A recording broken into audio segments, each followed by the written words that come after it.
Сәлем достар, әдеттегідей сіздермен бірге Түшіру каналы.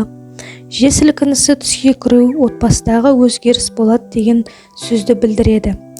Осы орайда түсіңізде жер сілкінісінің болып жатқанын көрсеңіз, ол ненің нышаны болуы мүмкін?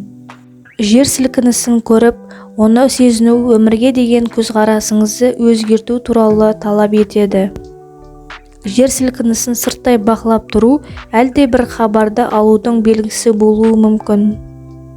Жер сілкінуінің ошағында болу ақшадан айырылуыңызды білдіреді. Жер сілкінісін көру өзіне деген сенімсіздікті білдіреді. Ал егер түсіңізде үйіңіз қозғалса, бұл жұптардың бір-біріне сенімсіздігін сипаттайды.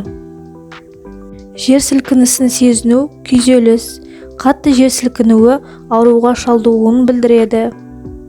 Жер сілкінісінің салдарынан қаланың қирауы қаржылық жағдайдың тұрақсыздығы. Жердің қозғалысын сезіну сенімсіздіктің артуын, абыройсыздықтың төгілуін болжайды. Жер қыртысының жарылуын көру отбасыңыз үшін бос алаңдаушылық. Исламда жер сілкінісін көру екі жұптың бір-біріне деген сенімі суып кететінін білдіреді. Некені сақтап қалуға әрекет жасаудың уақыты келді деп болжайды. Тұрмысқа шықпаған қыздар үшін жер сілкінісін көру күтпеген жүктілік.